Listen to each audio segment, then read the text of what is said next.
Nah, ibu bapak, saudara-saudara sekalian, pada tablik akbar kali ini tema yang saya ingin sampaikan fokus pada cinta. Adik-adik, ini yang banyak kecuping-kecuping.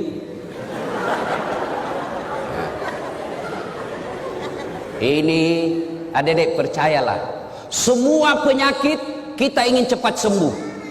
Mau penyakit kusta, sakit kepala, sakit gigi, sakit utang, semua kita ingin cepat sembuh. Satu-satunya penyakit yang kita tidak mau sembuh adalah penyakit jatuh cinta. Inilah penyakit jatuh cinta. Nggak mau kalau sembuh, maunya kita jatuh cinta selamanya. Nah, bicara tentang cinta saya tidak mau ceramah.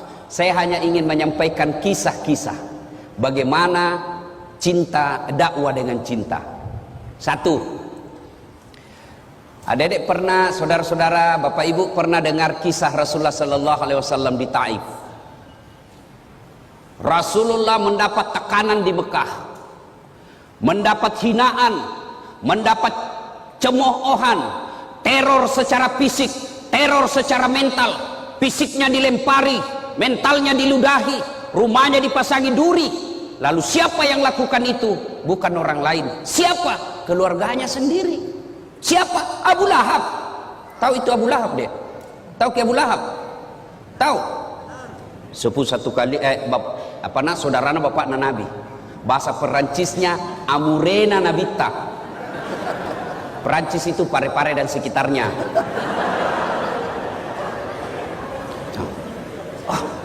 Kalau orang lain yang teror kita, bos, bisa dilawan. Kalau orang lain yang menghina kita, kita bisa aja berkelahi. Tapi ini paman kita. Kita berharap ketika kita yatim piatu, kita berharap ketika tidak ada lagi orang yang mampu menolong kita, ada paman, ada saudaranya bapak kita yang tokoh masyarakat di kampung itu. Tentu harapan kita, mudah-mudahan kodong ini pamanku bisa tolong kak. Tapi apa yang terjadi? Justru pamannya Nabi dan istrinya yang teror Nabi. Bayangkan, teror fisik, teror mental. Tapi Nabi tidak pernah lebay. Tidak pernah kita dengar Nabi cuti jadi rasul. Karena tekanan-tekanan akhirnya cuti 1 bulan. Tidak pernah. Lalu dalam desakan dan hinaan seperti itu, Rasulullah Sallallahu Alaihi Wasallam ke Taif. Saya waktu terakhir ke umrah, saya sempat ke Taif. Itu Taif, kita naik tebing-tebing gunung. Kemudian sampailah kita di Taif. Nabi sampai di Taif, waktu itu jalan kaki. Saya naik mobil masih hampir 2 jam. Itu pun ada teman saya mabuk. Kenapa? Ular tangga. Naik lagi. Anak-anak zaman now tidak tahu ular tangga. Kita dulu waktu tak kecil ular tangga, ular tangga. Kalau dapat tangga naik lagi. Begitu dapat ular turun begitu deh. Coba, masya Allah. Sampai di Taif, apa Nabi lalu sampaikan? Nabi lalu sampaikan keinginannya. Saudara-saudara sekalian, minta pertolongan. Saya ajak kalian ikut beriman kepada Allah. Jangan sembah kecuali Allah. La ilaha illallah Muhammad Rasulullah. Bagaimana reaksi orang Taif? Masya Allah. Orang-orang tua di Taif nak kumpulkan itu anak-anak. Anak-anak bocah, ABG. Dia bilang, "Piku lempar itu, lempari." Bayangkan Pak, kalau orang dewasa lempar ki, masih kita merasa terhormat. Kenapa? Seusia ki bos. Tapi anak-anak yang ngusir kita, itu tekanannya, tekanan psikologisnya sangat tinggi. Lalu pada saat Nabi dilempari, datang malaikat Jibril menawarkan bantuan. Dia bilang, Jibril, kalau bahasa kita, Mas bro, Muhammad tak lewat-lewat itu. Saya diperintah Allah, berdoa kau saja, Allah angkat. Saya diperintah Allah, saya lempar ini 1 kampung, saya hancurkan mereka. Kira-kira kita dek, ada ini borong ki, nabuli ki 1 kelas. Tiba-tiba datang ke polsek. Bagaimana? Apa jawaban tak kira-kira? Kalau saya 1 kampung lempari kak, tiba-tiba datang Densus. Bagaimana Ustaz? Tangkap, tembak semua. Tapi apa jawaban Nabi? Jibril, kalau betul Allah ingin mendengar doaku kali ini, saya hanya ingin berdoa, ya Allah, berikan hidayah kepada seluruh masyarakat Taif. Jangan hancurkan mereka. Mereka lakukan itu karena dia tidak tahu saya. Mereka lakukan itu karena mereka tidak paham apa yang ingin saya bawakan kepada mereka. Saya hanya minta, ya Allah, berikan hidayah kepada mereka. Masya Allah. Coba membeda. Inilah yang disebut dakwah dengan cinta. Kisah kedua, bicara soal cinta. Bapak saudara-saudara sekalian, cinta, dakwah dengan cinta, dan cinta tidak akan muncul tanpa ada kesabaran. Coba, kita kira gampang jadi ustadz. Wah, banyak itu cobaannya bos. Bayangkan kalau kita diundang sampai di sana, kita berharap nak kasih makan dulu, baru kita tiba dari Balikpapan. Apa sedikit mau? Tuh, jantung makin langsung buka ini Ustaz.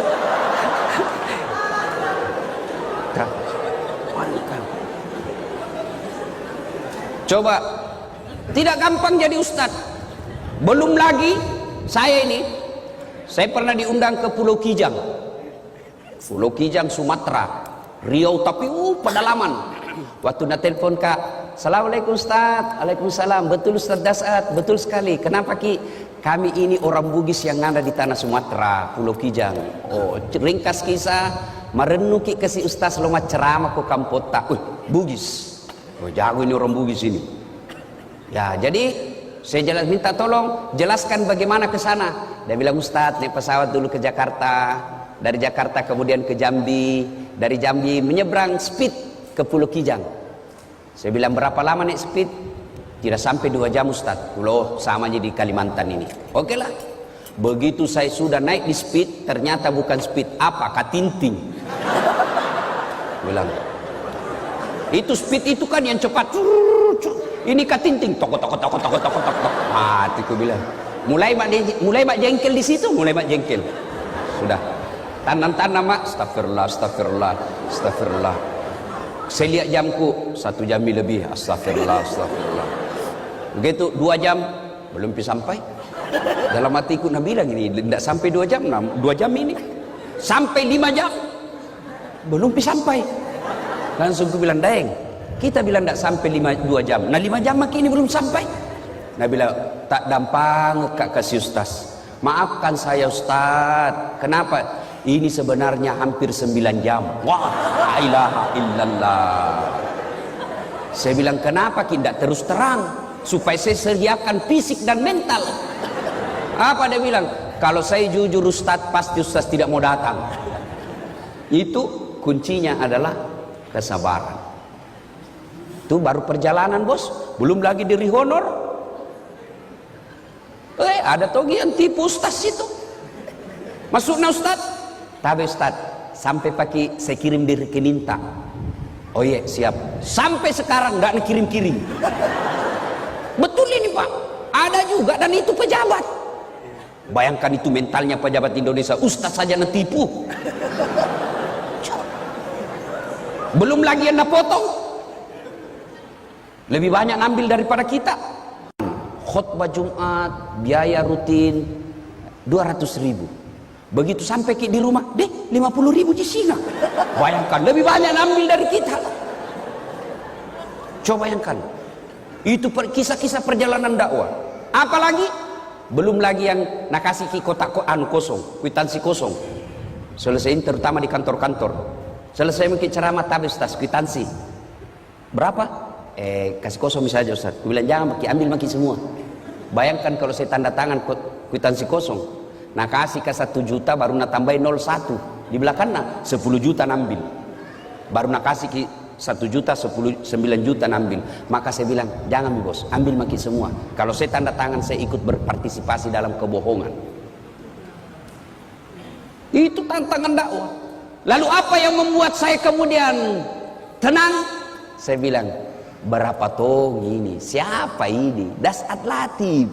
Masih banyak dosanya. Masih cinta dunia. Masih mau poligami. Kenapa kita ketawa ibu? Daripada saya bilang tidak, baru dalam hatiku iya. munafik namanya. Mau tapi tidak berani. Itu jadi masalah. Berani apa enggak? Itu jadi masalah, bos. Bale-bale bapak kalau tidak mau poligami sini. Kita masih cinta dunia, masih banyak dosa, masih ngejar-ngejar. Ya sudahlah. Berapa tong? Kena kita ujian-ujian dakwah. Resepnya sabar. Rasulullah sallallahu alaihi wasallam. Masya Allah. Wallahu alam. Ini kisah kedua. Saya tidak tahu sahih atau tidak. Saya itu kalau baca kisah, saya tidak lihat sahih tidaknya. Yang saya ambil adalah makna dari kisah itu. Suatu ketika Nabi pergi dakwah, pergi masjid. Tiba-tiba di atas ketinggian ada orang kafir Quraisy naludai Nabi. Kena kepalanya Nabi.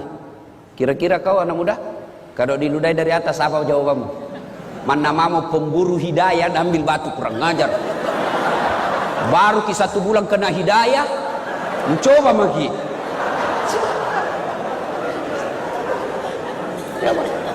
Nabi begitu diludai, Nabi lihat ke atas dan senyum. Apa dia bilang? Bos, salah tempat ludamu. Kepala aku nak kena, tapi tidak apa-apa ji. Fish. Lewat lagi besok Nabi. Di tempat yang sama, waktu yang sama, ditunggui memang ini, diludai lagi. Kena lagi Nabi, dia bilang Nabi, tidak apa-apa ji bos, aku maafkan kau. Ketiga kalinya, hari ketiga masih begitu. Besoknya lewat Nabi, tidak ada, mina tunggu-tunggu Nabi. Mana langgananku ini? Biasanya ada ludaika di sini. Oh, sampai Nabi tanya, siapa kenal si fulan? Oh ya, di mana rumahnya? Biasanya saya lewat situ ada ludaika. Tidak tahu kenapa ini tidak ada. Oh, dapat informasi. Malah saya Nabi, sakit dia ya Rasul. Kamasian aku dong. Akhirnya Nabi pulang ke rumahnya dan berkata kepada istri beliau, ya Ummul Mukminin Khadijah, ada roti? Ada. Ada kurma? Ada. Bungkus sih. Mau ke kemana ya Rasul? Mau pergi lihat langgananku.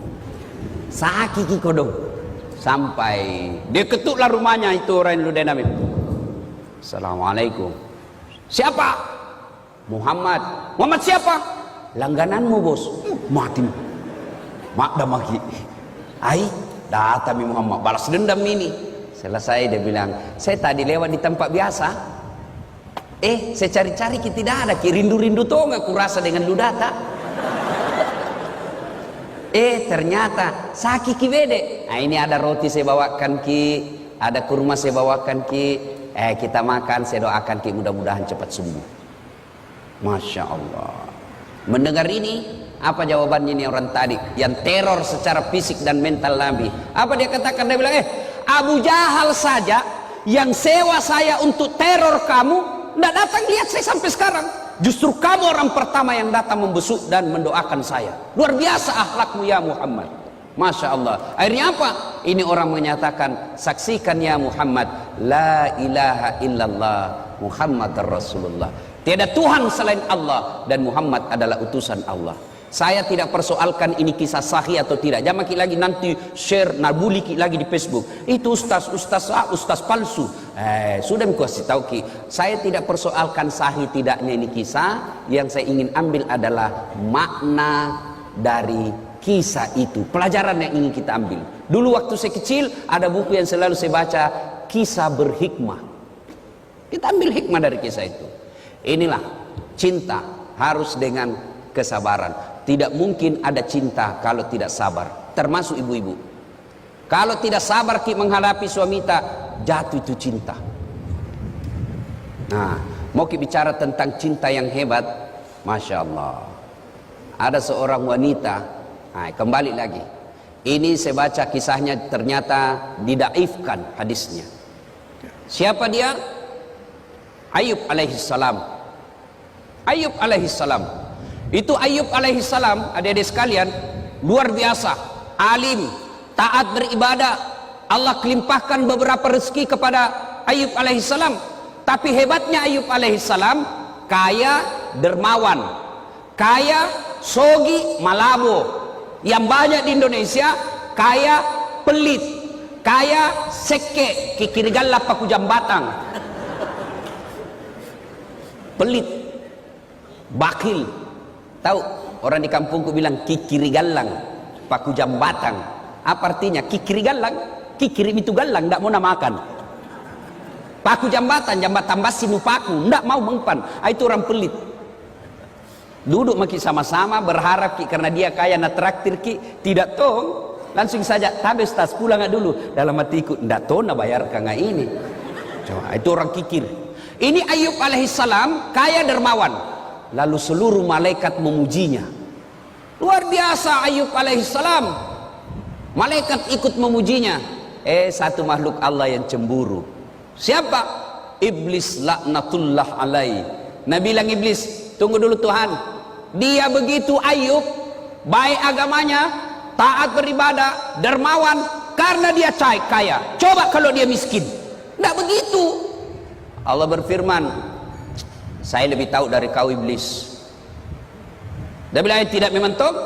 Iblis dia bilang kalau begitu Tuhan, kasih saya kesempatan menggoda ini Ayub.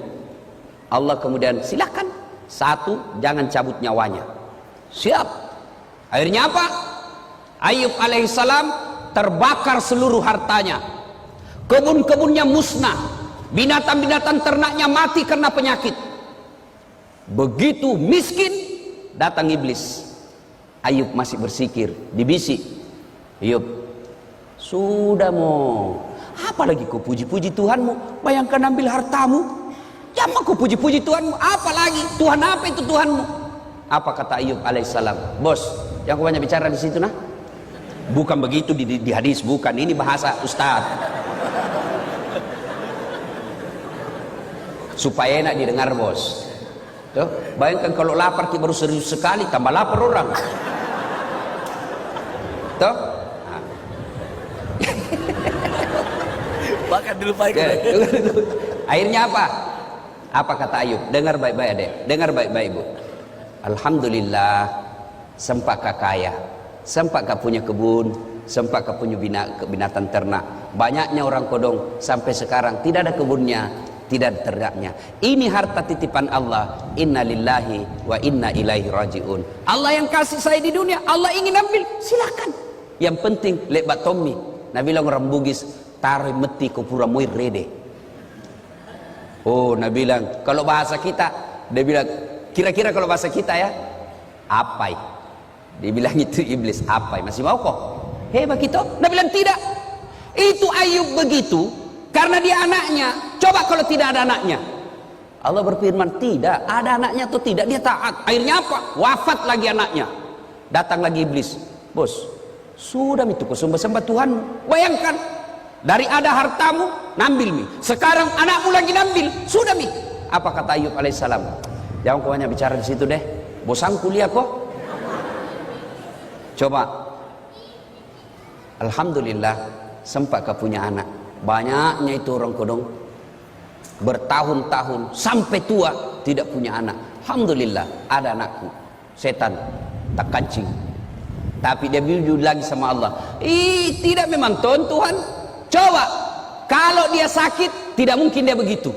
Allah dia bilang saya lebih tahu sehat atau sakit. Dia tetap sabar beribadah kepada aku. Akhirnya apa?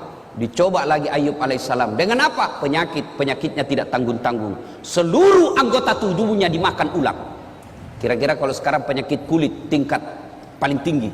Bahkan riwayat yang saya baca itu kelihatan itu sedikit tulang-tulang pipinya apa itu di sini karena habis dimakan ular. Ayub alaihissalam datang lagi di iblis. Bayangkan Tuhanmu nambil hartamu, nambil anakmu. Sekarang kau lagi nak kasih sakit. Sudah mi. Apa kata Ayub alaihissalam? Bosan-bosan kuliah kok. Tak berhentimu datang sama saya. Tidak ada apa-apanya ini. Masya Allah, puluhan tahun saya sehat. Masa gara-gara penyakitku yang baru sesaat ini saya lalu melupakan nikmat Allah? Tidaklah. Inna lillahi wa inna ilaihi rajiun. Lalu datang lagi istrinya. Dia bilang apa sama istrinya? Istrinya bilang apa? Bang, berdoa maki sama Tuhan. Minta ki supaya berhenti penyakit kita. Apa kata Ayub alaihissalam? Masih kak, saya malu minta kepada Allah. puluhan tahun saya sehat, baru beberapa saat saya sakit, saya malu kepada Allah. Lalu iblis tidak putus asa, dia datangi lagi Ayub alaihissalam. Gagal dia goda Ayub, maka dia datangi istrinya. Istrinya dihasut. Maka ibu-ibu hati-hati. Biasanya setan mati akal hadapi suami, tapi dia masuk sama istrinya. Suaminya mau pergi sedekah, mau bantu sahabat pemburu hidayah, dia mau kasih uang sumbangan 500.000, sudah ada di dalam dengan amplop. Tiba-tiba dilihat istrinya, "Pak, kenapa ada ini uang 500.000? Mau diapa?" "Ada itu anak muda kodong mencari hidayah, mau saya kasih di sumbangan beli Quran." Dia bilang, "Talekan ini sok kaya." Apa orang lain itu ada anak gue beli kangi pulsa. Akhirnya gagal bersedekah. Kenapa? Godaan setan dunia dalam bentuk istri lebih besar daripada godaan yang tidak kelihatan. Itu Nabi bilang orang di kampungku setan mak bulu-bulu. Susah diusir. Kalau setan yang tidak kelihatan baca basmalah lari. Kalau istri tak dibacakan Yasin, dia bilang, "Kok kira kau mati?" Coba. Sampai-sampai ada bapak-bapak ditanya sama istrinya, "Ada warna kau suruh simpan di bawah tempat tidur."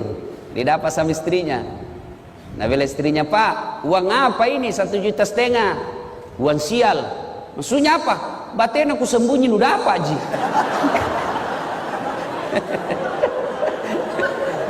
Ada ibu-ibu begitu sini. Bapak saudara-saudara sekalian, Ayub alaihissalam kemudian setan ternyata berhasil menggoda istrinya. Apa? Istrinya berkata, "Bang, tak dampang kasih, maafkan saya. Apa boleh buat? Saya tinggalkan ki." Dia bilang Ayub alaihissalam, "Ya sudah limpah. Kalau engkau tinggalkan kau silakan. Tapi pulang kau nanti suatu saat saya pukul kau 100 kali saya cambuk." Masya Allah. Tidak sampai di situ godaan setan. Apalagi penduduk satu kampung dihasut. Dia datangi penduduk tokoh-tokoh masyarakat. Dia bilang, "Usir Ki Ayub. Usir dari kampung." Kenapa? Natulari kau nanti itu penyakitnya. Dia akan membawa satu kampung ini penyakit, semua kena penyakit. Usir Ayub. Datang kepala kampungnya. "Ayub, maafkan kami cinta kepadamu Ayub, tapi mohon maaf, kami takut ketularan penyakitmu."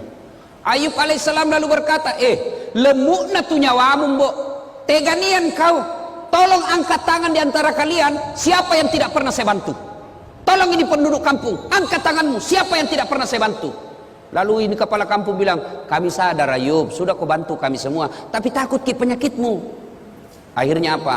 Ayub alaihissalam diusir dari kampungnya dalam keadaan sakit, dalam keadaan miskin, ditinggalkan oleh istrinya. Ayub alaihissalam pergi ke padang pasir lalu bikin tenda-tenda. Disitulah kemudian Allah mengabulkan doanya Nabi Ayub alaihissalam. Lalu Allah perintahkan kepada Jibril alaihissalam, hentakkan kakinya Ayub. Dia hentakkan pasir, lalu keluar air, lalu ditutuplah air itu dengan pakaiannya Ayub. Lalu pakaian itu yang penuh air digosokkan ke seluruh tubuhnya, sembuh Ayub alaihissalam. Ini kekuatan kesabaran. Kalau ini dimiliki dalam dakwah, aman. Kita kira itu pergi menceramah semua orang senang. Tidak. Ada juga iblis. Iblisnya dalam bentuk apa? Penguasa yang sombong. Iblisnya dalam bentuk apa? Orang kaya yang takabur. Penguasa dalam bentuk apa?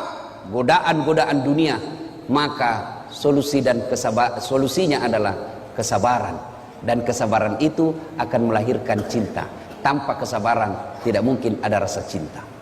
Nah, aplikasinya sekarang. Aplikasinya. Ayo, kalau kita cinta dalam dakwah, jangan menyalahkan dan menakut-nakuti orang. Saya tidak tahu Ustadz ini kisah sahih atau tidak, tapi saya selalu bilang, saya ambil hikmahnya saja. Suatu ketika datanglah pemuda menghadap kepada Nabi Muhammad SAW. "Ya Rasulullah, saya ini tukang judi, saya ini tukang mabuk, saya pezina, apa saya boleh masuk Islam?" Dia bilang, "Nabi, Boleh Ji, alhamdulillah. Tapi saya tukang judi, saya pemabuk, saya pesina. Nabi bilang, Nabi, tidak apa-apa Ji. Satu, mau kau janji sama saya? Apa ya Rasul? Kau janji sama saya tidak pernah bohong, alias jujur kau. Dalam hatinya deh, gampang aja. Dia sudah bilang, dia kenapa ini Muhammad dia takut saya Ji? Tidak jujur. Padahal saya sudah jujur, nyata-nyata saya sudah bilang saya pezina, saya sudah jujur nyata-nyata saya perampok, saya sudah jujur nyata-nyata saya tukang judi, saya pemabuk, masih dia kira saya tidak jujur. Baik ya Rasul, saya jujur. Oke, syahadat. Syahadat anak muda ini. Setelah itu waktu demi waktu berjalan, timbul kebiasaannya lagi. Dia mau berzina, dia cewek cantik mau berzina, tiba-tiba dalam hatinya, saya sudah Islam. Nanti kalau saya ketemu Nabi, apa ku bilang dik? Kau sudah Islam? Iya. Kau berzina? Kalau saya bilang berzina, tidak enakku, Islam baru berzina. Kalau saya bilang tidak, berarti bohong kak. Akhirnya apa? Batal berzina. Selang lagi beberapa saat, mau berjudi lagi. Saya sudah Islam. Saya ditanya Nabi masih judi kak? Tidak enak. Kalau saya bilang tidak, bagaimana? Berarti saya bohong. Akhirnya apa? Batal lagi judi. Mau mabuk begitu lagi. Seterusnya dan seterusnya dan seterusnya. Lalu dia datang kepada Nabi.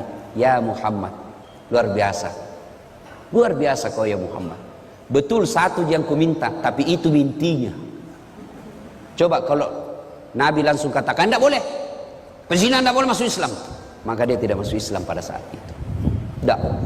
Lalu kita belajar lagi Al-Quran. Coba lihat Al-Quran.